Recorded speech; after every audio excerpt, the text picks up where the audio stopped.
Lewandowski again steps up. Throws downfield. He has a man wide open. It's caught. Caught inside the red zone. 6 seconds of play. Good snap. A good hold. A good kick. He drills it. Has the lead with 3 seconds.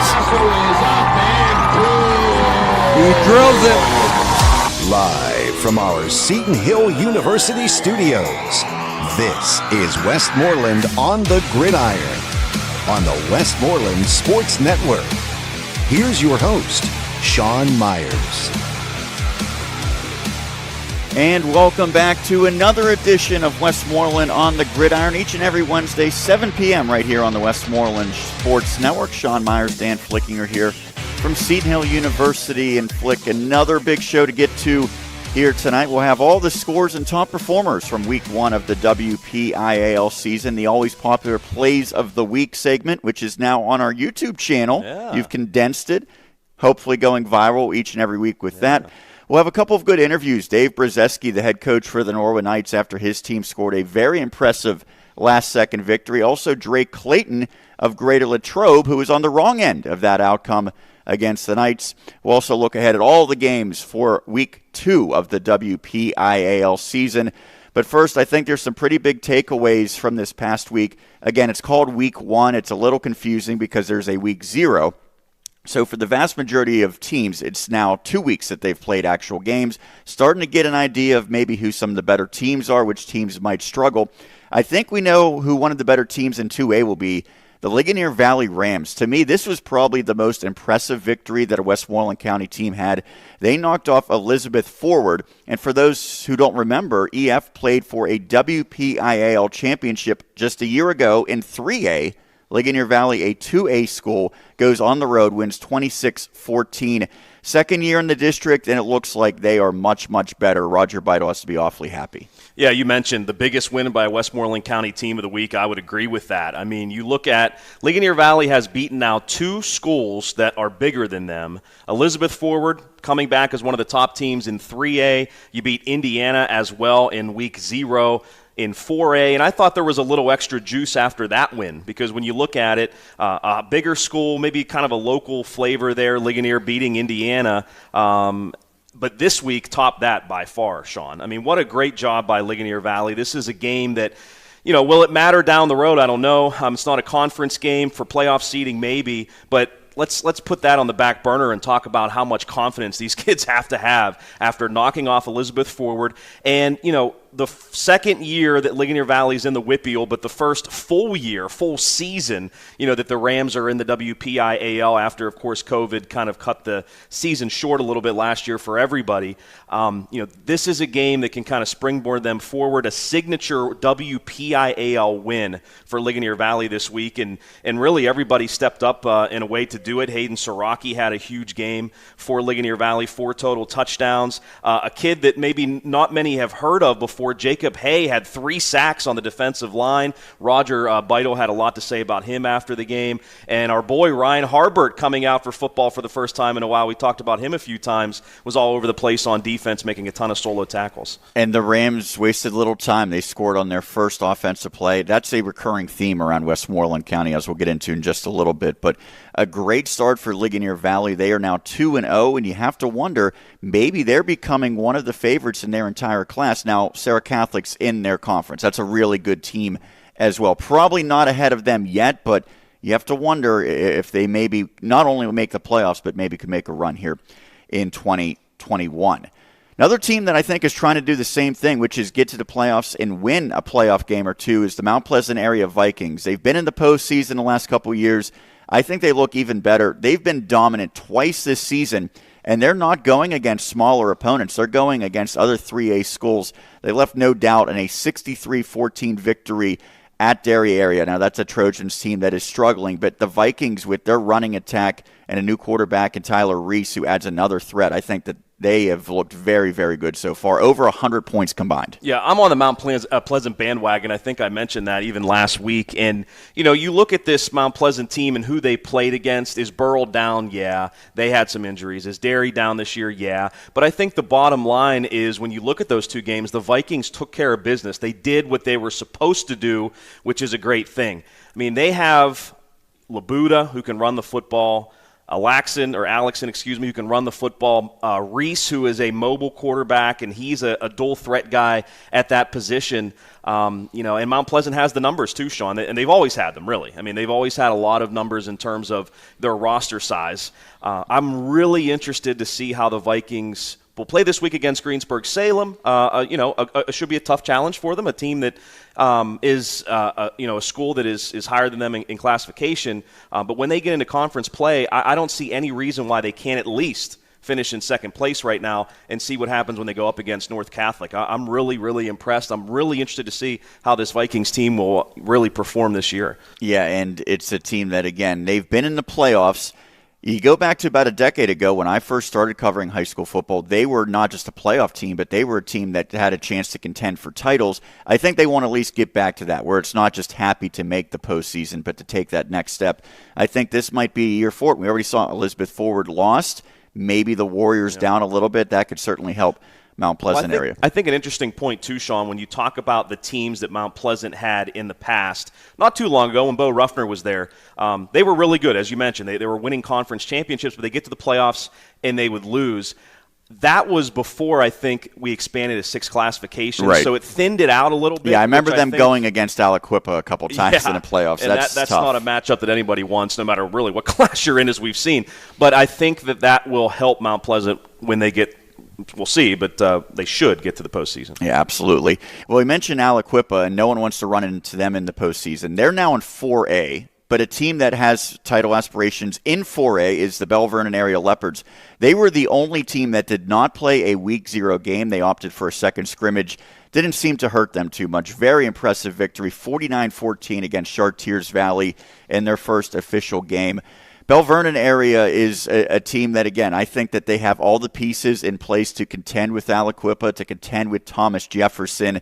So far, so good, because that was a pretty good Char Valley team. They actually met in the quarterfinals a year ago. It was a little bit more competitive. Now the Leopards look to be a better team here in 2021. I'm going to get the opportunity to see them this Friday. I know you'll be there. We're really excited to add the Leopards to one of the teams that we cover regularly. And this seems to be the right year for it because they have a great quarterback. They have a great running back. They have so many pieces along the lines as well. They're always really, really good. One of the best football programs in the WPIAL. But I think this year, finally, they can get to that next level and really, really compete with Thomas Jefferson, have an opportunity to really knock them off this year, and also Aliquippa now into the classification. I mean, they just have so much talent, as you mentioned, Sean, in the skilled positions. Devin Whitlock, Quentin Martin, and then a kid, Cole Waitman, who really has performed well throughout his career along, whether it be the defensive line at linebacker or, offensively up front as well. So, I mean, this team is really loaded. They showed it last week with their blowout win against Chartiers Valley, 49-14, and I think this will be a great challenge this week, certainly for Bell Vernon against Penn Trafford. And Whitlock's an interesting story because, he's been a great player in his time there. Remember, he began at Benesson. He was terrific as a freshman for the Greyhounds. It's his third year at Bell Vernon area. But having a senior at quarterback and what he's done so far, 4 touchdowns in the victory. He was also 9 of 12 passing. He's probably not going to throw a ton. He's going to be more of a run-first quarterback. But if he can be efficient as a passer and make the throws when they need him to, that will open up this offense even more.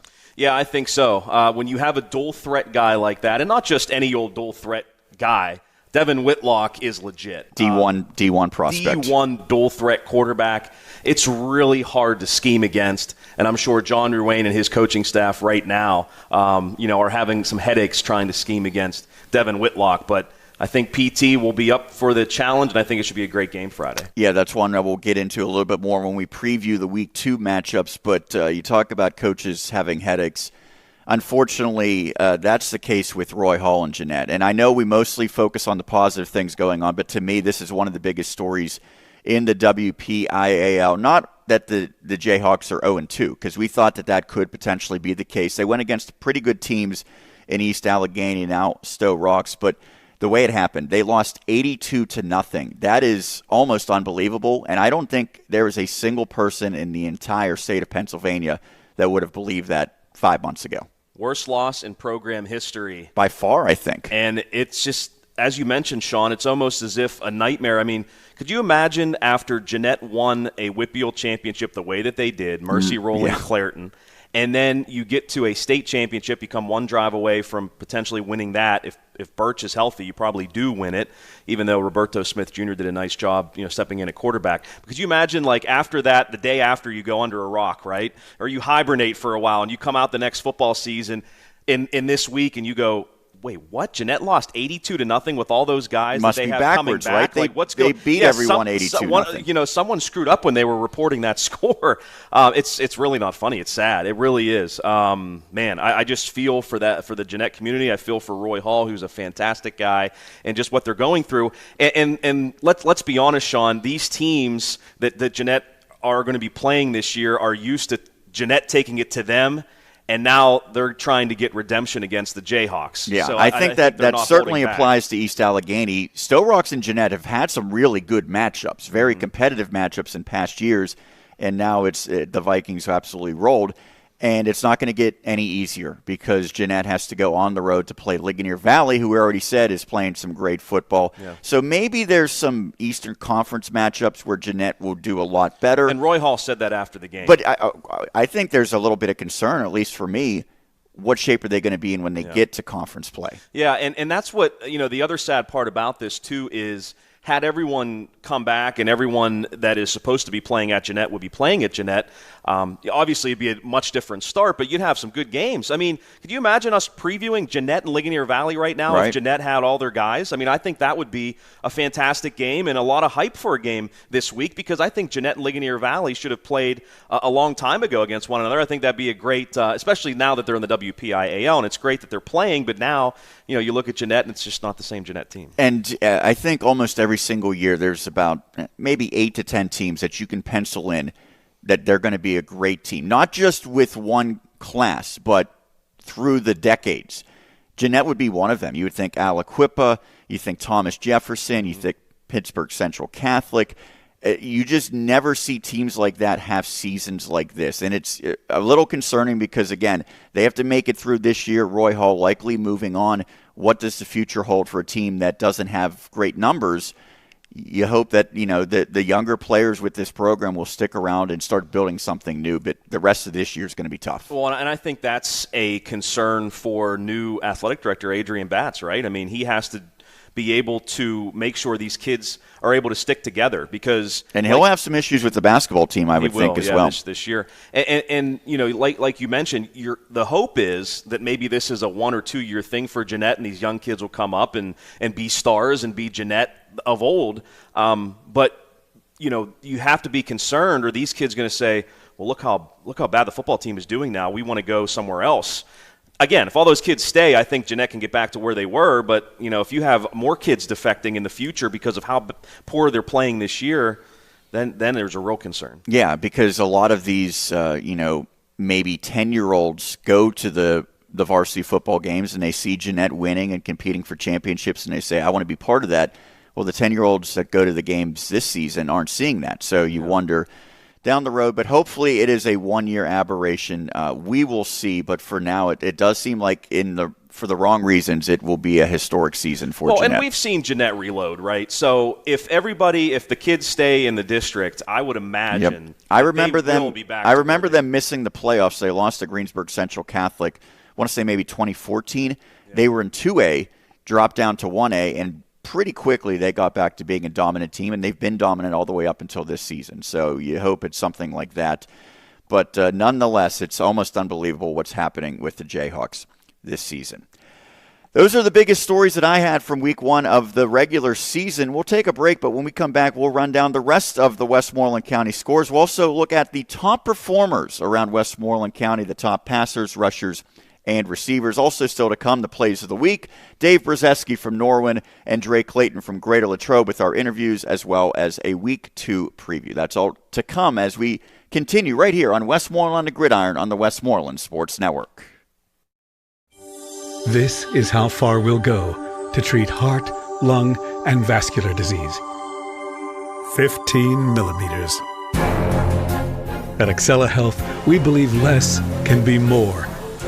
That's why we use minimally invasive surgery in the treatment of coronary artery disease, heart valve repair and replacement, lung cancer, and conditions of the peripheral arteries. For our patients, that means less blood loss, less post-operative pain, and a faster recovery. It means that a disease process that took decades to develop can, in a few hours, be reversed. And for us, it means providing the most advanced and sophisticated care for patients in our region. The Heart, Lung, and Vascular Institute at Excella Health.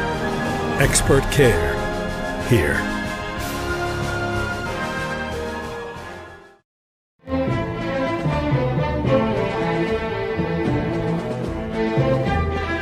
We roll along here on Westmoreland on the Gridiron. Sean and Dan talking high school football here in Westmoreland County each and every week, 7 p.m. Mark it down on your calendars. You can also, again, check out the archive of this broadcast as well as the prior ones. And if you just want to watch plays of the week, you can do that on our YouTube channel as well. That'll be upcoming momentarily. We'll get to the latest plays of the week. We'll also have interviews with Dave Brozeski, the head coach for the Norwin Knights after his team's impressive victory. Drake Clayton from Greater Latrobe, our player of the week, was on the other side of that matchup against the Knights. We'll also look at all of the big-time matchups upcoming with the Week 2 preview, but we'll run down the rest of the Week 1 scores and take a look at the top performers. The video broadcasts that we had this past week, well, this one was a great one, and we're going to hear a little bit more from Coach Brozeski, but Norwin knocks off Greater Latrobe 31-28. I think that if you want to go back and watch any game, this would be the one to watch. A thriller in Westmoreland County, and I think an enjoyable matchup between two pretty evenly matched squads. The Knights desperately needed this win, though. They did, and if they want to get to where they want to get to when you talk about trying to get to the playoffs, this is a game that they can get some confidence from. Yeah, I know, again, it was against a smaller school and that type of thing, but I think this is a game, the way that they want it, they can also get a little extra from it. But, Sean, this is what high school football is all about, right? I mean, we were at, or at least I was at Penn Trafford and Norwin. You were at Greensburg, Salem, and Hempfield that week 0. Yes. And it was packed, right? I'm assuming it was packed there. I know it was packed at Norwin. Last week, we were at Penn Trafford and Hempfield. It was packed. Latrobe and Norwin, ton of people.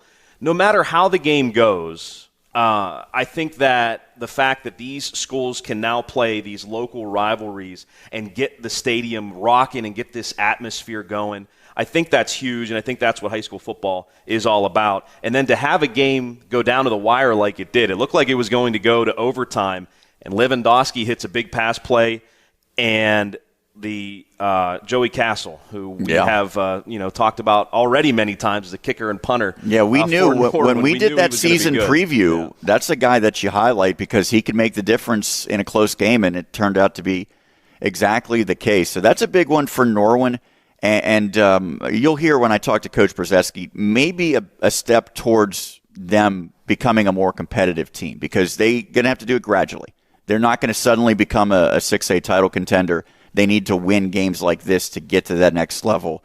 So certainly a good step for them. I also have to put in there, Pelusi actually made a nice play on that too. I got to give him credit. Lewandowski with the pass, Pelusi makes the catch, and Castle ends. Yeah, and that's one where if you're a receiver, you got to just find an open spot because your quarterback's keeping the play alive. We've seen Big Ben do it in the NFL. And we've seen Luke do it too. In that first week against Penn Trafford, he was under duress a lot. So the receivers, I'm sure, are used to that now. Yeah, you mentioned he was under duress against Penn Trafford. I think that was the case for the Hempfield area Spartans early in their matchup. Penn Trafford wins 45-14, but it was all Warriors in the first half. And they have a knack for scoring on their first play from scrimmage offensively. Cade Yacomelli did it this week. It was Carter Green last week. Not quite 99 yards, but just a team that got off to a terrific start. And then once they get in front, it's awfully hard for any team to come back against the Warriors. Rush Petter is a huge supporter of WSN. We saw him on Friday, and he says he loves the show. So hi, Rush. We hope you're watching this week as well. I'll have to ask him, Sean, if and this is going to be a really tough question. If Penn Trafford ever started the year with scoring on their first offensive play in their first 2 games of the season. Well, they want to make it 3 That games. would be difficult. Yeah, that would be huge if they could do it this week against Bell Vernon. I don't know if Rush will be able to figure that one out, but he's pretty darn good, so he may be able to. But, yeah, I mean, the Warriors were just the Warriors. They were going up against a Hempfield team that, again, is young, really at every position. And I thought Mike Brown would probably be happy with the way that they competed in the second half, Sean. Yeah. I know they were going up against, the PT backups and things, but I thought they still played very hard in the second half. And when you have a young team like this, I think as a coach, that's all you can ask for. Yeah, they showed some fight in the second half, but ultimately this one was won early by Penn Trafford.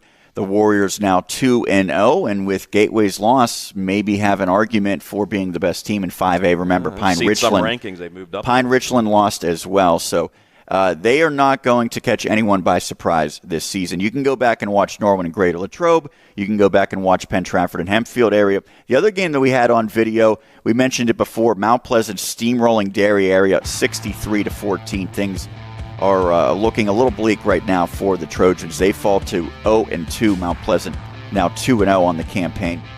I think a matchup that was surprisingly interesting, Kiski area and Franklin Regional, and the Cavaliers win 24-14. I don't know how many people picked Kiski area to be 2-0 to begin the campaign, but that's where they sit right now under the guidance of Sam Albert. And after a really nice showing in week 0, the Panthers took maybe a little bit of a step back. They had some miscues that proved really costly. I think overall you could say maybe they played better for most of the game, but those mistakes, the turnovers in particular, and that's going to happen for a team that's working in new quarterbacks and a lot of new players. Yeah, I think it's a case where Franklin Regional will be okay, right? I mean, Kiski area has a pretty good team this year. It was interesting. I think I may have mentioned this before, but I asked John Ruane at the coaches show off the air. I said, hey, how'd your scrimmage go? What does Kiski look like? And he said they have a pretty good team this year. So I'm not surprised that they beat Franklin Regional. I thought it was a hard-fought game. And at the end of the day, others can learn from that. As you mentioned, breaking in a new coaching staff, new offense, maybe that type of thing. Eliminate the turnovers, and may have been a different game. They only lost by 10 points. So I think it was a hard-fought game, and we'll see how they fare this week. That was one of the games that we had for audio broadcast. The other one we mentioned, Stowe Rocks all over Jeanette, 82-0. Once again, the final score in that one. Other matchups that took place across Westmoreland County, Greensburg-Salem, a bounce-back showing, and it was a good fourth quarter finish this time after they let one slip away against Hempfield area, 36-19 over Connellsville. Greensburg-Salem now 1-1 on the campaign. We mentioned Bell Vernon up big and ultimately closed out Chartiers Valley 49-14. The Leopards winning their first game of the campaign. They will have a very stiff test upcoming this week. A game that I thought was one of the more intriguing matchups in Westmoreland County. Laurel Highlands 28, Southmoreland 21. So Rodney Gallagher, the great athlete for the Mustangs, gets the last laugh. But the Scotties battle blow for blow in that one. And I think Dave Kiefer has a pretty competitive squad in Southmoreland. While some teams are down this year, like Derry and Jeanette, in Westmoreland County, you look at a team like Mount Pleasant, like Southmoreland, that really, Sean, are competing against some really good teams. Of course, Ligonier Valley, we already talked about the Rams. So, you have some other teams really stepping up and competing well. Southmoreland loses by 7 points, but I think there's some positives they can take out of that game for sure. Yeah, and it seems like they have something at quarterback. Anthony Govern, who was terrific in the first game, he's 14 of 20 in this contest. 2 rushing touchdowns as well. We knew he was going to be an athlete. If he's completing 14 out of 20 passes, that bodes well. That's a great point for the future of the Scotties program. Well, the future doesn't look too great for the Burrell Buccaneers. Their second straight lopsided loss. They lose to Indiana area 44-7. Sean Liotta trying to replace so many key players over the last couple of years, and right now it's a sputtering offense. They fall to 0-2. Do the Buccaneers, as do the York Cougars, shut out by the Ringgold Rams, 40-0 in favor of Ringgold in that one. And it was a similar margin for the Valley Vikings. They fell to Highlands 41-6. So 3 county teams that dropped to 0-2, none of which were particularly competitive in week 1. Hopefully those teams will get things turned around as the season progresses. We mentioned Ligonier Valley, their breakthrough win, 26-14 against Elizabeth Forward. As a result, the Rams now 2-0. EF drops to 1-1 on the campaign. Another team that's 1-1, Greensburg Central Catholic, as they bounce back after losing to Upper St. Clair in a bit of a mismatch in week 0. the Centurions 17-7 against Seton LaSalle. And I didn't see a lot in terms of the numbers from that game, but GCC, I think, is a team that you still have pretty high hopes. It's a playoff team on paper, at least. We'll see if it plays out like that. Yeah, and I think that was a good thing that they were able to get a win after losing to Upper St. Clair because, again, I mean, that game certainly didn't matter. Not only didn't matter, but you go a 1A team against a 5A team, and they were able to kind of put that in the rearview mirror and get a win this week. And, yeah, Sean, I think they're definitely a competitor in that conference. Certainly for second place, and we'll see how they play against the Bears. Yeah, and it looks a lot different because they don't have to worry about two powerhouses in Clairton and Jeanette on their schedule. The other Westmoreland County High School team, Monessen, falls to a Monty Christian low-scoring one in this one, 12-8 in favor of the Saints over the Greyhounds. Monessen also 0-2. There's a lot of 0-2 records, unfortunately, for Westmoreland County teams early this season. Final score we want to get to, it is not a high school score, but a collegiate victory for Seton Hill, 16-14, the first time that they had played since November of 2019. And what a great win for Coach Day. It was an ugly win, but it looks beautiful to him because they are 1-0 by way of their 2-point win. Yeah, it's something that they can now capitalize off of. A win is a win is a win, as the old cliche goes. They turned the ball over 5 times. I think that if they eliminated those turnovers or maybe even split them in half, they win that game going away, but they needed a little bit of luck at the end of the game. Wheeling was setting up for a potential game-winning field goal, or at least a go-ahead field goal. The holder bobbles the snap, Seton Hill takes over, and they run the clock out. But I thought defensively, Sean, I think they limited Wheeling to like 183 yards. Yeah, they were terrific. Offense. I mean, they were absolutely amazing defensively. Offensively, if they eliminate the turnovers and they get their feet under them a little bit, I think that they can have a competitive season. And if you want to, you can go back and watch that one, a video broadcast that we have archived right now on the Westmoreland Sports Network. Let's take a look at the top statistical performers from Week 1 of the WPIAL season, the top passer, rusher, and receiver, and then we'll also include the Westmoreland County standouts from that group as well. The top passer in the entire district, 353 yards for Connor Roberts of Trinity, 20 of 32 passing. That is a pretty prolific total. About half as many yards for the top county performer, Hayden Siraki of Ligonier Valley, 182 yards. But the most impressive thing, Flick, 6 completions for 182. Yeah. So he got some big splash plays en route to that 182 yards. I don't have my calculator out this week. I'm not trying to figure out what the... I would say it's just over 30 yards. That'll work. Yeah, just over 30 yards per completion. Not far behind, Anthony Govern. We mentioned 14 of 20 for the Southmoreland QB, 176 yards for him. Hayden Teska, who's thrown for a lot this year, 171 yards on 11 of 21 passing.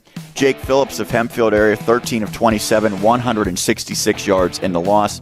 And then 2 players tie with 156 yards, Carter Green of Penn Trafford and Luke Lewandowski of Norwin to round out the top passers in Westmoreland County. The top rusher in the WPIAL in Week 1 goes to Braden Woods of Waynesburg Central, 275 yards to lead the way. But there was also a 200-yard rusher right here in Westmoreland County, Greater Latrobe's Drake Clayton. We'll hear from him a little bit later. He was voted as our player of the week. 212 yards. Looked like he had maybe given his team the win with a late, long touchdown in the fourth quarter. Not to be, but Clayton did everything he could with his monster performance. 2 other running backs behind him, or 2 other players behind him, I should say. Running back Cade Yacomelli of Penn Trafford, 156 yards. And quarterback Devin Whitlock of Bell Vernon area went for 133 to round out the top rushers. Lastly, the top receivers, Andrew Durig of Trinity. Well, we already mentioned that their quarterback passed for 353 yards. Durig, 7 receptions, 158 yards to lead the WPIAL. But just 21 yards behind him was Hempfield area's Jaden Talbert. 8 receptions, 137 yards, maybe breaking through as a top option for the Spartans despite their loss to Penn Trafford. That's it for the top performers and the Week 1 scores. We'll take a break, but when we come back, the always popular plays of the week. You want to stick around for that. That's upcoming as we continue right here on Westmoreland on the Gridiron. Your next golf adventure awaits at Manor Valley Golf Course in Export. Manor Valley offers 18 scenic holes over gentle sloping fairways and the purest putting surfaces around. Manor Valley Golf Course in Export is the perfect place to host your next golf outing, banquet party, or shower. Manor Valley also offers league play and great membership rates. Tee times available. Call 724-744-4242. Visit ManorValleyGC.com. At Sunbelt Mitsubishi, buying your new vehicle is as easy as stop, shop, and roll. Stop wasting time in the dealership. Shop online in just a few easy steps. Roll on home in your new Mitsubishi or have it delivered to your door. SunbeltMitsubishi.com. At Sunbelt Volkswagen, buying your new vehicle is as easy as stop, shop, and roll. Stop wasting time in the dealership. Shop online in just a few easy steps. Roll on home in your new Volkswagen or have it delivered to your door. SunbeltVolkswagen.com.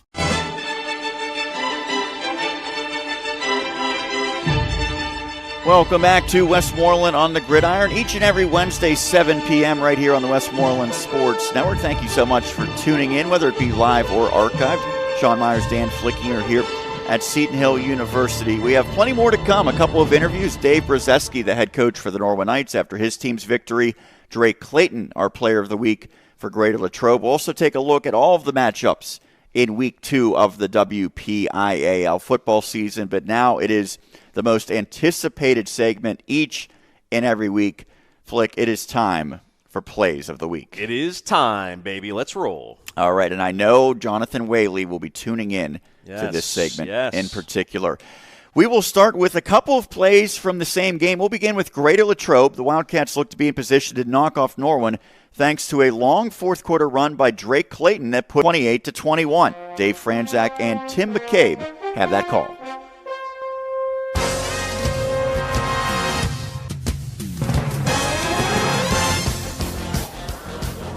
Handoff. Drake Clayton, open field, in front of him. Drake Clayton across the 50. It's a foot race. See ya. Touchdown, Latrobe. That's Drake Clayton, ladies and gentlemen. And he goes 85 yards for the Wildcats touchdown. I think it was a big reason why Drake was voted as Player of the Week, Sean. He rushed for over 200 yards, and it looked like that 85-yard run was going to give Latrobe the victory.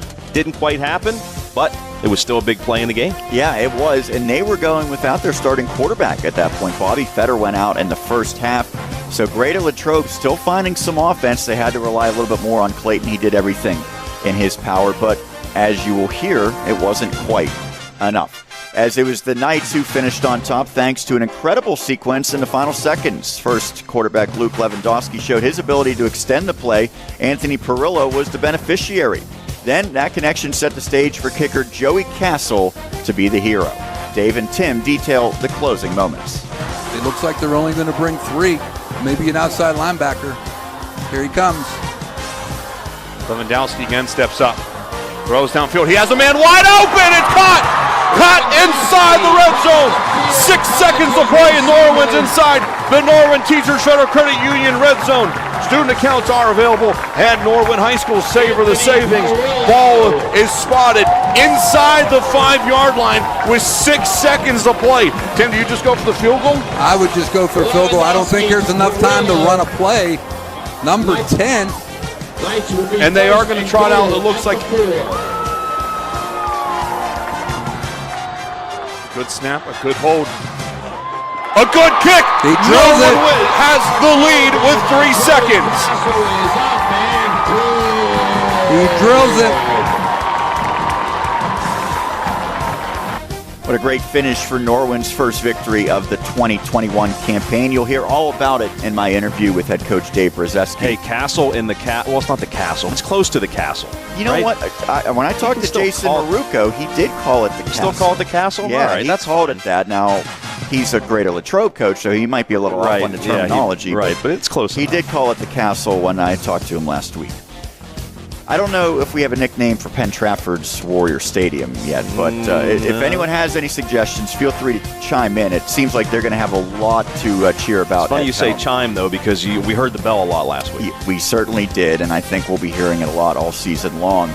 And for the second week in a row, they wasted no time in getting on the scoreboard. Cade Yacomelli, he took the first play the distance against Hempfield area. Myself and Jack Ridenauer provide the commentary for the first of 4 touchdowns for the future Wisconsin Badger. First play of the contest. Green out of the pistol.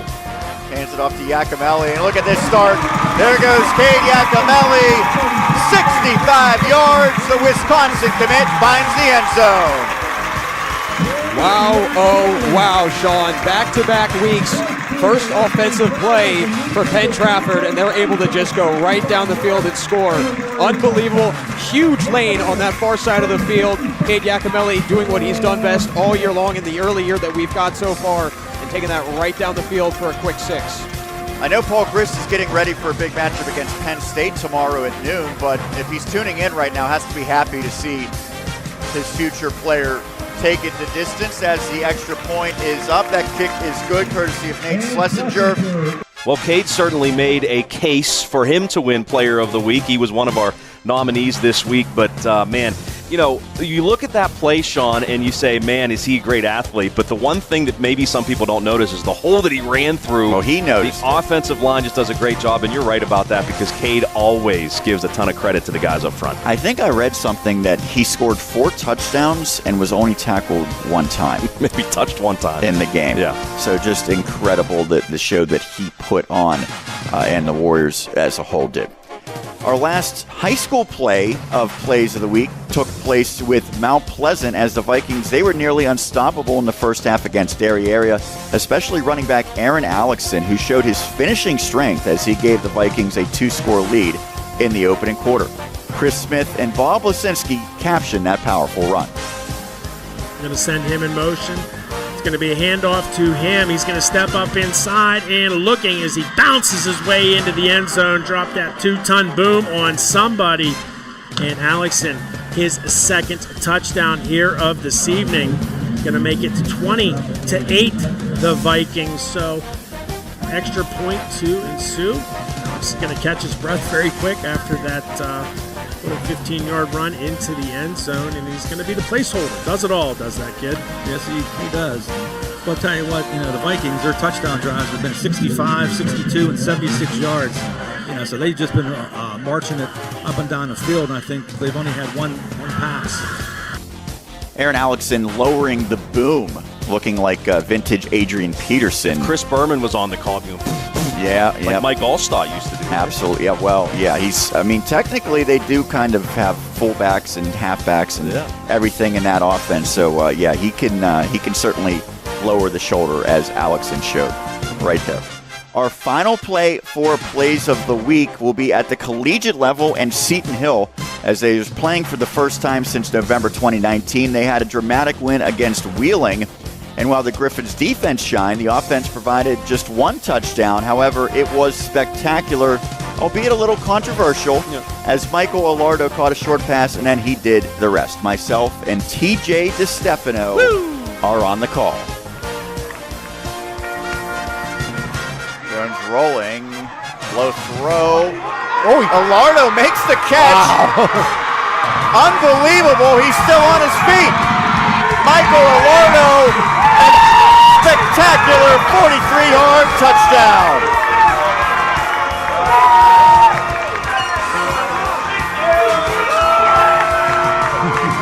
You cannot teach that type of balance and ability.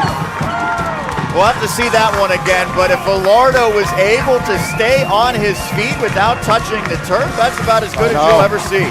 Sean, from down here, he never went down. You can't teach that. Talk about athleticism. Well, he is down right there. Yeah, there's the knee down. And I think the Griffins will gladly take it. That's right. As the extra point is up, it is good. Seton Hill's first touchdown of the season. Yeah, Sean, the replay showed that he may have had his knee down, but thankfully there is no throwing the red flag onto the field, even though we did have a targeting review up in the booth at halftime that I had no idea was going to happen. I get up, turn around, there's two officials behind me, and they say, "Do you have the targeting video?" And I'm like, maybe. I'll have to look. I have no idea. And they said it's a conference roll. I said, nobody told me. So luckily you had it. We did have it, and it actually allowed a player from Wheeling to come back into the game. I told Dan Day about it after the game. He was not upset.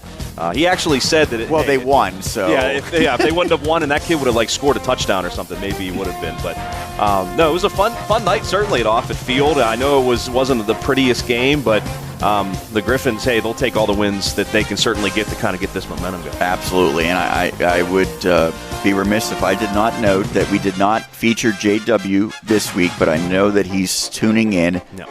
Will probably email us about something, maybe cultural things that we're missing out on. Yeah. And so Mr. Smith goes to Washington. Absolutely. He educated us last week about that. So shout out to Jonathan Whaley doing a great job. One of our biggest fans. We have a lot that tell us that they love Westmoreland on the Gridiron, but he and TJ are right up there. They're kind of neck and neck.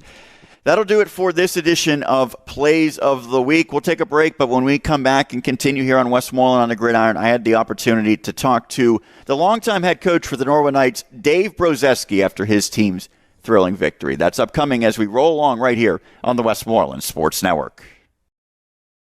That's the power of Bowser. Score big with the Bowser family of dealerships featuring GMC, Buick, Cadillac, Subaru, Hyundai, and Nissan.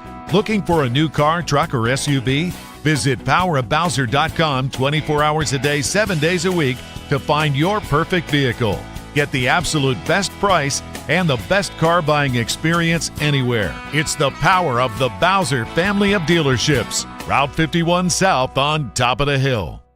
Hi, I'm Anthony D'Annunzio from D'Annunzio's Restaurants. Come visit us at one of our 3 locations, Jeanette, Monroeville, or Latrobe. We're open 7 days a week, so we've always got something cooking at D'Annunzio's. For our dine-in specials, Monday it's spaghetti.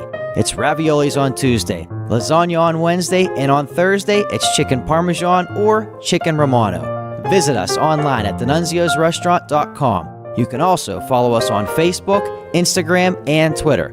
D'Annunzio's Restaurants. It's a family tradition.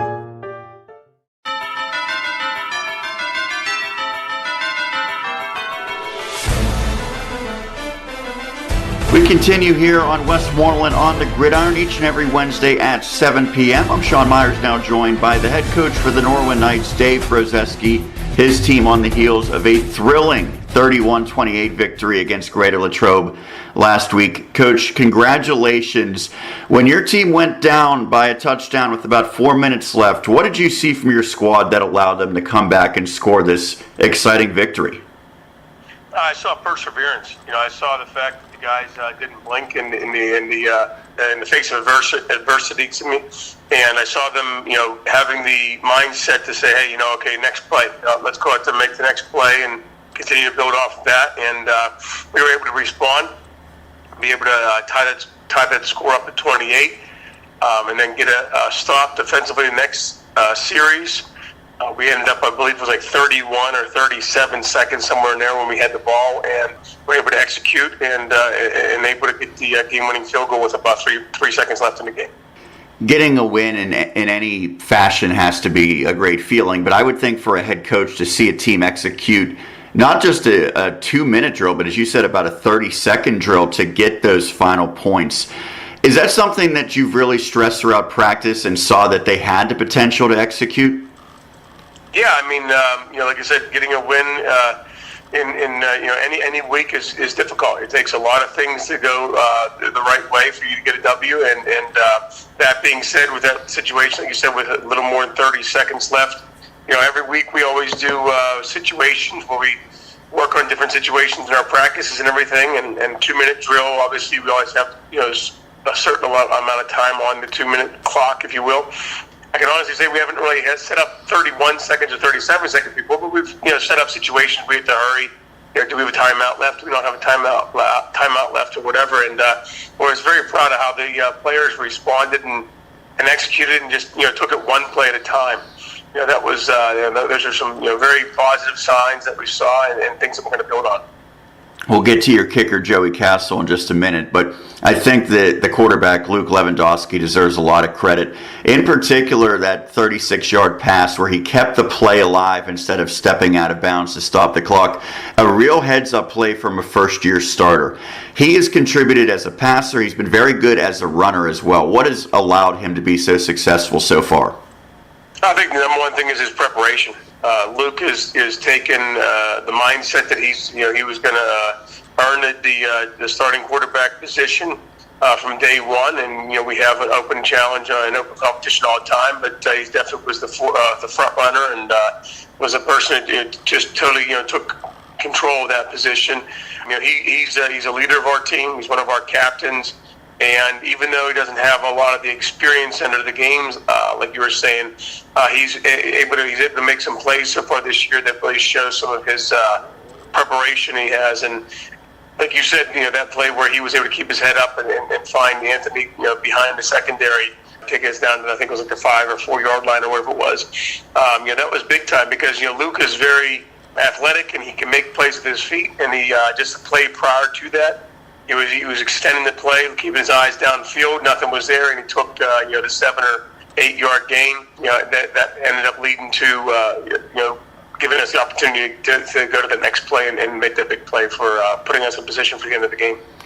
And it led to a game-winning field goal by Joey Castle, who's gotten a lot of the headlines. Even though it was a short field goal, you don't take anything for granted when it comes to high school kickers, but it seems like he's a little bit of an exception. How good has he been, and how much of an asset can a really good kicker and punter be at the high school level? Yeah, Joey's done a very nice job, and kicker and punter is a huge weapon, huge asset in any level, whether it be high school, college, or pro. I know it was one of those things. It was a close field goal, but one of the things also was, especially in high school, with the hashes being wider, sometimes those closer field goals are a little bit tighter of an angle, and we were on the right hash. And so it wasn't by any way, shape, or form an easy kick, but definitely something that Joey's been working on, and he's really taken his game to a different level over the last several years, specifically from last year, his sophomore year, to this year, his junior year. And really excited to see how the rest of the season pans out for him and see what the future has for him. Talking to Dave Brozeski, the head coach for the Norwin Knights here on Westmoreland on the Gridiron. You look back to a couple of weeks ago, you did lose to Penn Trafford, but I think it was a pretty competitive showing in which your team stayed within striking distance almost the entire way. So through 2 weeks, 1-1, how do you evaluate your team's performance? Yeah, like you said, obviously every team's goal every week is to get to 1-0. We were not able to do that in our week 0 game against Penn Trafford. We were able to do it against Latrobe. And so that being said, where we are right now, like you said, 1-1 is where we are in those 2 weeks. But going into this week, we're 0-0, and our goal every week is to get that 1-0. And we're doing what we can do preparation-wise to put our guys in position to be able to execute on Friday and get our 1-0. Looking at the schedule, week 0, you guys get to choose a matchup against Penn Trafford, and that's a really good rivalry. But then playing another Westmoreland County team in Greater Latrobe, and you'll go just outside the county into Fayette to play Connellsville. Playing non-conference games, that seems like maybe it has a little bit more at stake because of the proximity geographically. How much interest does that bring to these matchups? I would agree with that a lot. I think having that close proximity is definitely something. You see those schools, our local schools, and other sports, just being around in the county and a lot of different things, as opposed to just randomly picking or playing schools throughout the Whitfield. So that being said, it definitely has that extra incentive, even though they're not in our conference. Gives you that extra incentive and that extra ability because you're playing teams that are close to your backyard and close to your stomping grounds, and you always want to represent your community anytime that you're doing anything. Heading on the road for the first time, going to Connellsville, what will be key to have success? It's going to be going back to what we talk about every single week, and that is being able to run the ball and stop the run with the offense running the ball and defense stopping the run. Controlling the turnover, or winning, I should say, the turnover battle. One of the things that we strive to do on defense is take the ball away and offenses, we strive to keep the ball and have ball security. And as always, especially in high school, but in all levels of football, special teams is huge, and being able to minimize the other team's opportunity to make big plays in the special teams and maximize what we can do to make them go for a long field or put them in situations where they have to execute more often times on a longer field than on a shorter field. You have been at Norwin for quite a while now, and throughout those times, the Knights have struggled in recent years in conference play. You're in 6A, which means you're going against some of the very best in the entire state, certainly in western Pennsylvania. And that'll be on display when you open conference play at Central Catholic. You'll also be at North Allegheny, a home matchup against Mount Lebanon. When you see the conference that you compete in, how do you make sure that the players have the right mindset heading into this grinder of a schedule? Yeah, it's the same mindset that we have every week, which is we're going to play whoever's on the schedule that week. Every week we have a 1 week season every week, and that is that game that we're playing that week is the most important game, regardless of what happened the week before, or regardless of who we play the future weeks beyond. As you said, our conference is very difficult and it's very challenging, but we have a statement that it doesn't challenge you, doesn't change you, and one of the things that I'm really proud of this team specifically this year, not just in the week 0 and the week 1 game, but going back to when we started our off-season strength programming back in January 25th. These guys have had a different mindset and a different approach to everything. How anything that we're doing together team-wise, and that is that they want to change the culture here, get us back into the playoffs. That we have not had that opportunity to be back in the playoffs in the last 3 years, and we're going to work to do so to get our team back in the playoffs and support our community here. And if you were to make the playoffs this year, obviously that would be a significant step forward. Is this a scenario where to build a contender each and every year in 6A, you're going to have to take gradual steps as opposed to just one giant leap?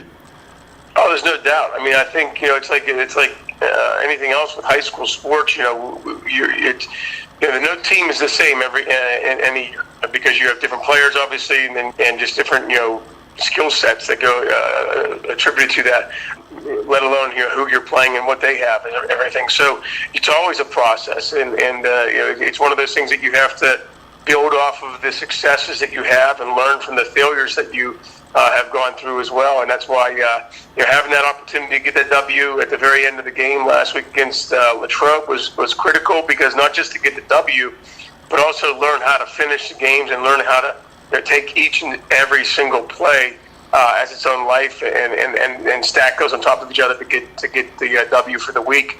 And now we got to do that throughout the course of the season. Lastly, what's the best part of being a coach in Norwin? I think it's working with the players and the coaches as well. But I'm fortunate enough to have been teaching here at Norwin for this is my 26th year teaching chemistry. This is my 26th year coaching overall, 25th year coaching football at Norwin, and 8th as head coach. It's one of those things that teaching and coaching is so similar. Obviously, in a classroom, but you're still in that aspect where you're working with people and you're learning to go through the struggles. You're learning to build toward having success with anything, and that is just so rewarding when you get a chance to work with young people and have an impact on them and help them strive to achieve a goal and then see achieving that goal, and that's what's awesome. I just love that, and that's what keeps me going. Dave, thank you so much for doing this. Good luck this week and beyond. Thank you very much. That's Dave Brozeski, the head coach for the Norwin Knights. When you're in pain or suffering from an injury, all you want is to get back on your feet, back to living your life. At East Suburban Sports Medicine Center, that's what we've done for 35 years. Our staff is skilled, experienced, and compassionate. Our facilities are modern and welcoming, and our focus is on you. So if you want to feel better, play better, and live better, call us today or visit one of our 6 offices. East Suburban Sports Medicine. Take it from me, Bill Hillgrove. It's the best care, hands down. If you had to file an insurance claim, would your insurance coverage score a touchdown, or would you be sacked for a financial loss? At Stevenson Insurance Associates, you'll call the right play when it comes to your insurance coverage. Don't fumble the opportunity to score points with our customer service and superior low-cost policies. You need to make the right call to Stevenson Insurance Associates at 724-832-9889.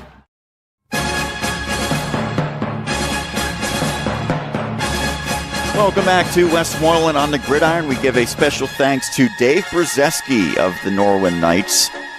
I don't remember. This is our third year of doing the show. I don't know if we've had Coach Brozeski on yet. I know we did not last year. I'm not sure. I mean, we talk to him every week. I know that. Yes, we do. For the Dave and Dave show, although I interviewed him last week, and he always is gracious with him giving us his time. But I don't know. I'd have to go back and look at the archive, Sean. Yeah, and everyone should go back and look at the archives, although we're still kind of in the process of... We're still bringing over some things to the new site. A lot of things, actually. So. Yeah, it's just a matter of time, though, until everything's... Maybe next summer, but we'll get them over.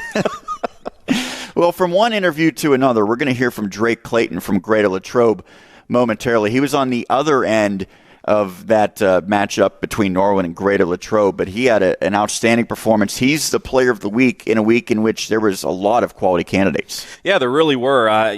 Drake, in a losing effort, sometimes it's a surprise to see a player of the week win despite a losing effort, but when you run for over 200 yards, and again, your best run looked like it was going to win you the game, he certainly was well-deserved for Player of the Week this week. 16 carries, 211 yards, and that touchdown for Drake in that loss to Norwin. But Luke Lewandowski was another great nominee this week, 11 of 20, completing for 152 yards and a touchdown. He also ran for over 100 and scored 2 touchdowns on the ground. He certainly has shown that he's been a great dual-threat quarterback this year for Norwin so far in the first 2 games. We mentioned Cade Yakimelli, maybe untouched, tackled maybe one time. 5 carries, 153 yards.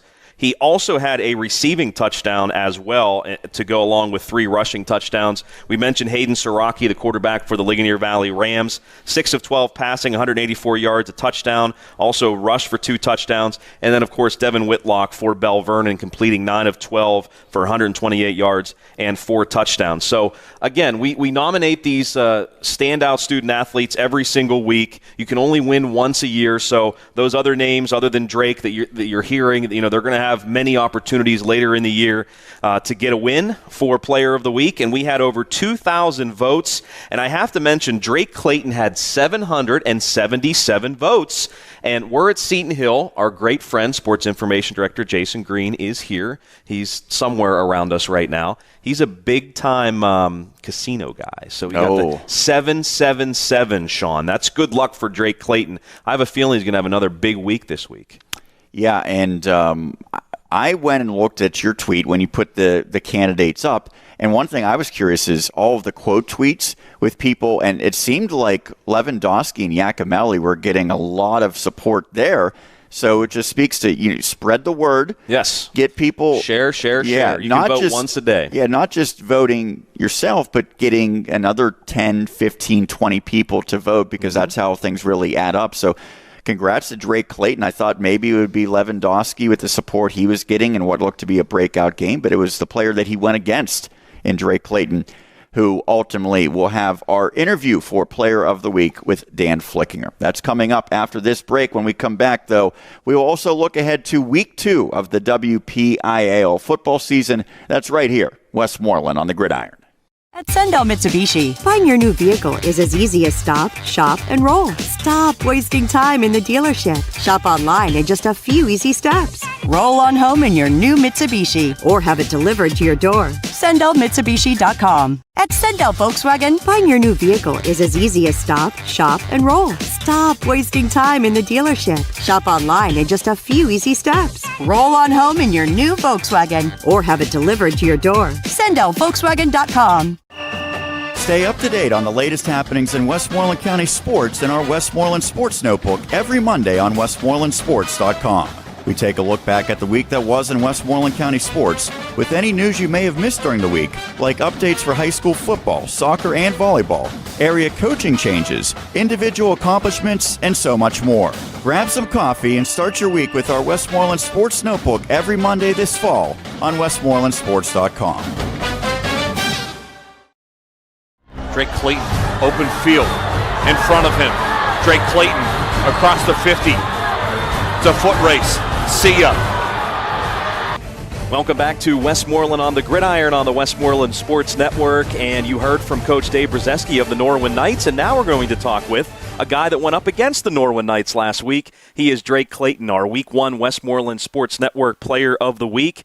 And Drake, a huge game for you last week. I know it was in a losing cause, but over 200 rushing yards, including a huge 85-yard run that looked like it was going to take the game into overtime. Didn't quite do that, but just a great performance by you last week. Congratulations on being named Player of the Week. Thank you. Thank you very much. Drake, you guys had a lot of success on the ground against the Knights last week. Again, you rushed for over 200 yards. Kyle Brewer, Bobby Fetter, they had big games as well. What do you think led to your success on the ground last week? I think our line blocked very well. And going into the game, we knew what plays we wanted to run, and we repped them a lot in practice, and that really helped. I mean, I saw where I was going to go with the ball, and I knew what I wanted to do.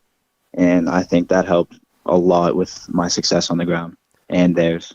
It's not easy to get that many yards in a game. Have you ever, at any level, rushed for 200-plus yards? No, I have never ran for that many yards. I've always been more of a defensive guy more than an offensive guy. So that was nice. Well, you've definitely excelled at that, too, in your career. Did you think when you busted that 85-yard touchdown that the game was headed to overtime at that point late in the fourth quarter? Yes, I kind of did, but I was also more worried about getting back on the field for the next for kickoff and getting my cramps rolled out. So, how difficult was it to battle through that? I know that that's something that's really frustrating for student athletes, no matter what sport you're playing, in terms of battling the cramping issue. What were you doing during the game to try to battle that, Drake? During that, I just always have the roller ready, rolling myself out a lot. It was pretty frustrating because I really wanted to be in the game. I needed to be in the game for some of the last drives, but unfortunately I couldn't. So it was very frustrating. Now, when Norwin went on their scoring drive and ended up getting that game-winning field goal, were you out on the field at that point? Yes, I was out there for a few of the plays. Okay. I was getting rolled out whenever I wasn't, and that was very frustrating. Now, defensively, I know you gave up more points than you certainly wanted to, specifically that last drive. So what was the coaching message this week in practice defensively, to try to limit, Kiski area this Friday? Definitely practicing with a lot more intensity, going over a lot more defensive heavy practices, going over the game plan, a lot of talking after practice, meetings after practice, and watching more film. Now, even though Norwin got that last-second field goal at the end to win it, you guys did a lot of good things, especially offensively. You go up against a bigger school than you, 6A school. It's a non-conference game, so in the end, it doesn't mean anything. But what positives can you take out of a loss like that? We had a lot of guys that were getting hurt, and a lot of guys that first-year kids that have had to go in and step up. And I thought they did very well. And also, we had a lot of guys that were battling through injuries like cramps that stayed on the field and toughed it out and gave it everything that they got. I know it was rainy, earlier today during practice, but how has this week of practice been as you guys try to rebound from a loss? It's been a lot more intense coming out of the loss. Everybody was frustrated about it, and it just made us want it that much more, and we know how much this game means to us this week. So everybody's coming out fired up with a lot more intensity. Now, you mentioned the injuries. Obviously, you got a feel for your man Bobby Fetter there. I know he's battled through injuries throughout his career. He got injured against Norwin. If he has to miss some time, do you expect Riyadh to be able to step up in his place? Yes, I think Riyadh will be able to step up. Him and Bobby have been working together all summer. He got a lot of reps over the summer, and Bobby's been working with him a lot this week, and we're all going to rally around him, and I think he'll be just fine. When you look at this team, Drake, I know we had a chance to talk with you during training camp, but do you believe this team has what it takes to make the playoffs? And is there really a belief that will happen? I know you're taking it game by game, but when you talk about team goals, I'm sure that's one you had circled before going into the season. Yes, I definitely think this team has what it takes to make the playoffs. This, in my opinion, is one of the best teams that have come up. The team, we just have a lot of chemistry this year. We've all been playing with each other since midgets. Everybody comes to practice, has worked hard all throughout the offseason, throughout the summer, and even into the season. And we all want it really bad. So I think we can definitely make the playoffs. What would you say you like most about this team? The chemistry of the team. Everybody, we're all really close. Going out and practicing with them and playing with them every day is very fun. And that is definitely something that makes it more enjoyable. Drake, you mentioned that you have made your money, if you will, on the defensive side of the ball for the most part in your career. Now, this year, obviously, you've really splashed onto the scene as a great offensive player. What would you say your best attributes are as a football player? What are your biggest strengths? I have a lot of experience. I've been playing since my freshman year. I know what it takes to win games. I know what needs to be done. I'm also a very hard worker throughout the off season and watching film, lifting to get bigger, and a leader as well, just getting the younger kids and everybody fired up before the games. You know, last year it was such a strange atmosphere for I'm sure you guys, for the fans that were allowed to be there. You know, not many fans were there. The bands, could only perform at halftime, that type of thing. But you've played in some big atmosphere games, I guess, to start out the season. Derry Latrobe, always a big rivalry. And then, of course, the game last week, I was there, and there were a ton of people. What's it like now coming out, onto the field for the first time, getting to finally experience what, as a former football player, that was one of the best experiences I know that I've ever had, coming onto the field with a packed house. What's it like as you kind of compare it to last year? It's a lot more exciting. Last year, we did miss it. I missed it. It was very weird just playing with not many fans. The atmosphere was just different, but I definitely think it's a lot more exciting this year, and I love having the fans there and cheering. And then I think it makes it makes a big difference in the game. Now, Drake, you guys take on Kiski area on Friday. Non-conference game, but you certainly want to get the win, a team that's in 5A. And, when you look down the road, it could factor into playoff seeding. It could. So what do you kind of expect from Kiski area? Can you kind of give us a scouting report on the Cavaliers, what you see from them? We expect an experienced team that wants to be physical, that are going to come in this week with an edge. They really wanted they had a good start there after 2-0. So we know they're going to come hard this week. All right, that is Drake Clayton, our Westmoreland Sports Network Week 1 Player of the Week. But he's not done yet. He's going to go through his quick 6 questions. Are you ready for this, Drake? Yes, sir. All right, let's do it. What do you enjoy most about playing football? Definitely, like I said before, playing with everybody. We're all very close, and I'm glad that I'm able to go out and have fun on the field with them. It just makes it that much better. So when you're not on the football field, what are you doing? What are some of your hobbies? I enjoy going fishing.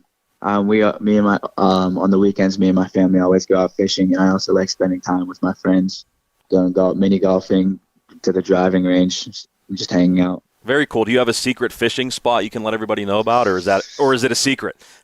No, it's not really a secret. I mostly just fish.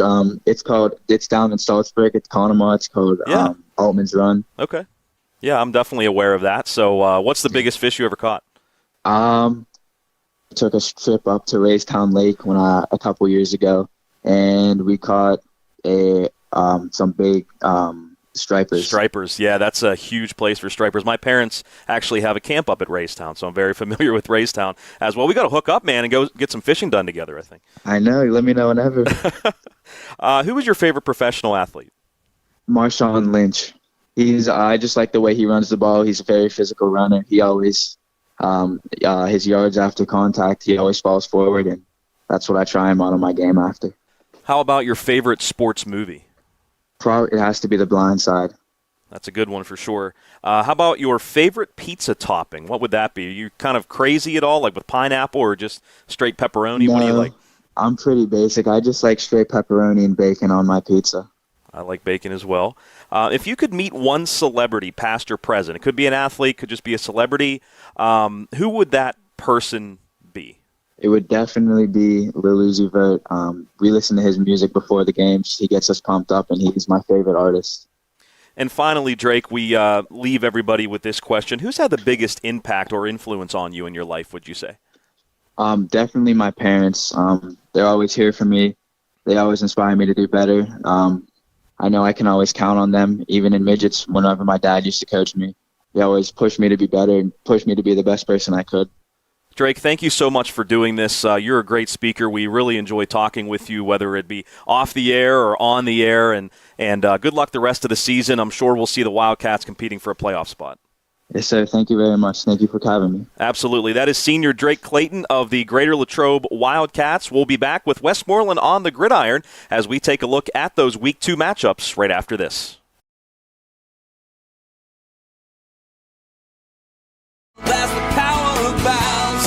Score big with the Bowser family of dealerships featuring GMC, Buick, Cadillac, Subaru, Hyundai, and Nissan. Looking for a new car, truck, or SUV? Visit powerofbowser.com 24 hours a day, 7 days a week to find your perfect vehicle.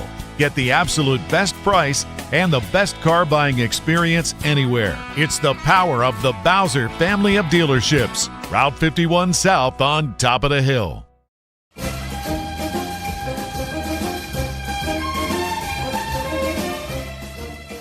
Special thanks to Drake Clayton, our player of the week, for talking to Dan Flickinger here as we continue on Westmoreland on the Gridiron. I know you always enjoy talking to these young men, Drake Clayton. I had a chance to talk to him in our preseason video. You can check those out on our YouTube channel. Now you get to hear from him after a couple of weeks of the season. I think they might be sneaky. The Wildcats could be a team that maybe surprises some people this year. I think they're on the same level as Mount Pleasant for me. You know, a team may be going in that not a whole lot of people are paying attention to, but we saw them at camp. We've talked to the coaches, and I think we have a feel of the fact that I think they're going to maybe sneak up on some people and do some nice things this year.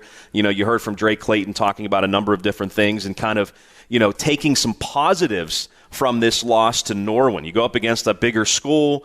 You have the game at least maybe sent into overtime at the end of the game, and you lose by 3 points. Okay, now you move on and kind of take the positives from that game. And, you heard him talking about that. So I think that, I'm really interested to see how the Wildcats will perform once we get into conference play in the future. And one of the questions is, can Bobby Fetter stay out there and be healthy? Yeah, that's a big question. And it's a shame, too, because I know that he's been battling injuries throughout his career, whether it be football or baseball, and it's a shame to see him go down. I know he's a question mark for this week.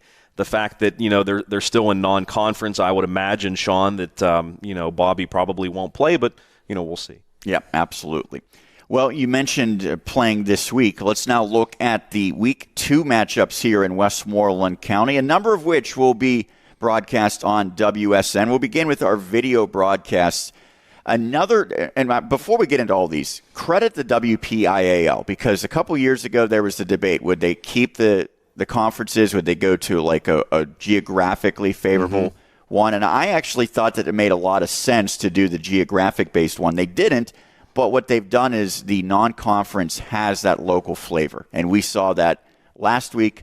We're seeing it again this week. So many good, interesting local matchups.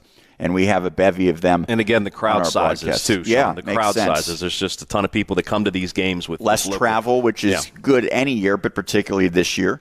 And as you mentioned, more fans that are able to make the trek. One of those games, Franklin Regional and Hempfield area, all of these are 7 o'clock unless we specify other words. That's a video broadcast. So the Panthers trying to bounce back, the Spartans trying to bounce back. I think a pretty good matchup. Maybe you favor Franklin Regional a little bit, but I think to an extent this one could be a pick-em where they have a lot of young players at some key skill positions. I was going to say, I mentioned casino earlier, so I don't know that many people gamble on high school football games, but if you do, I think this would be a pick-em. I don't think either team is necessarily favored. Like you said, maybe Franklin Regional, but I think, as you mentioned, a good local matchup for both of these teams. Yeah, absolutely. And another one that we will have a video broadcast of, 2 more Westmoreland County teams doing battle. This one is maybe not one that you think of as a traditional rivalry, but I think it could become that potentially down the road. We at least know it's 2 great teams. Penn Trafford at Bell Vernon area. I'll have the call of that one. Again, a 7 o'clock video broadcast. 5A Penn Trafford, maybe the front runner. Bell Vernon, one of the top teams in 4A, probably at least in the mix with the top 2 or 3 teams. Really interesting to see how this one plays out. I think 2 squads that probably are better running the football than they are passing, but in many ways could be pretty similar. Yeah, I agree. When you look at Penn Trafford, you have Cade Yacomelli, you have Carter Green, Declan Ochendowski on one side, and then Bell Vernon, you have Devin Whitlock and Cole Waitman and Quentin Martin on the other side. I mean, there are definitely some great players on both teams that are both kind of similar. They have the dual threat quarterbacks. Whitlock and Carter Green can both run the football, and they can certainly throw the football. I think Penn Trafford's still working on that a little bit, their passing game. I think they intentionally threw it a lot against Hempfield area, knowing, okay, we're going to probably win this game, especially with the great start, but they wanted to work out the kinks. And I don't know if they're there yet, but you're only going to get better by actually doing it in games. Yeah, I agree. I think there was a point in the game, you're right, Sean, where they felt they had a comfortable lead where they could work on some things.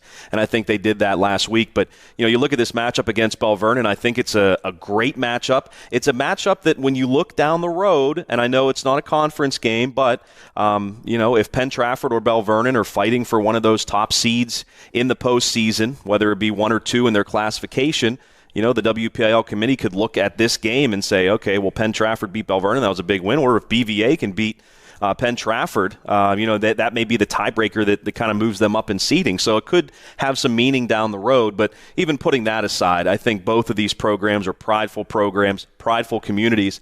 And I think this might be one of the biggest, most exciting games of the year, even though it's out of conference. Quick question for you. Have we ever done a video broadcast from Bell Vernon's football field? We have not. So you're going to tell me to bring the sunscreen, right? Well, I'm going to tell you that the fans who have not seen the field before, they're in for a treat. Yeah, that's for sure. It has a little bit of a different color. Yeah, it's a very unique field, to say the least. Bring the beach balls, the It will stand out. You need to tune in to at least just see the visual. Once you tune in, you're going to want to stick around because it's going to be a great game. No doubt. Another game with a local flavor, Greensburg-Salem at Mount Pleasant area. That will be a video broadcast. That's a 4A Golden Lions team, 3A Vikings team. We already talked about both of them. I think this should be a really good matchup. Another video broadcast that we have, that's right, 4 of them. Derry area goes to play Indiana area. And to me, this is going to be another tough matchup for the Trojans because they're punching up. They're not going against a 3A team. They're going against a 4A team in the Little Indians that have shown to be at least a competent squad. Remember, they hung in there with Ligonier Valley. So for Derry area, where do you go from here? Yeah, it's going to be tough for sure. I mean, they're just trying to get better and that type of thing and get some of these younger kids more experience. It's funny, Sean, you go back a couple of years ago, you could probably put this in the check mark for the win column for the Trojans in pretty convincing fashion, I would think, but just a different year. Absolutely. A team that's trying to put another one in the win column, the Norwin Knights, will play at Connellsville area. We'll have an audio broadcast of that one. You heard from Coach Brozeski that they know what they have to do to have success. They're probably a more talented team than the Falcons, so it's about the Knights controlling what they can control, playing their style of football. If they do that, should be potentially a good outcome for them.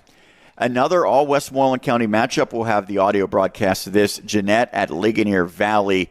And again, it's a Jeanette team really struggling and a Ligonier Valley team rolling. So we will be at Weller Field. That's always a good environment. It has a little bit of a different feel than some of the other venues where you're actually at the high school. This one is in downtown Ligonier. It's kind of an old school type of feel as we saw there at Weller. Yeah. So. And we were talking with Beitel, and he was saying that, or Nick Beitel, I should specify, and he was really excited because they put in, I believe, new grass this year, I think, or at least they have a new scoreboard. Good. And I was about to say, and a new scoreboard that at the time we were there wasn't quite in yet. They had the poles there. I'm assuming it's there in now and ready to go for this week. I hope, because I'm sure that the Rams are hoping to light up that scoreboard. Yeah, no doubt about it. As they will go against the Jeanette Jayhawks. Again, that will be another audio broadcast. Other matchups involving Westmoreland County teams, Kiski area at Greater Latrobe. I talked to Jason Maruco earlier today, kind of previewing that for the Latrobe Bulletin. I think, again, that's another one, much like Kiski and Franklin Regional. Maybe going into the season, you didn't think it was that significant.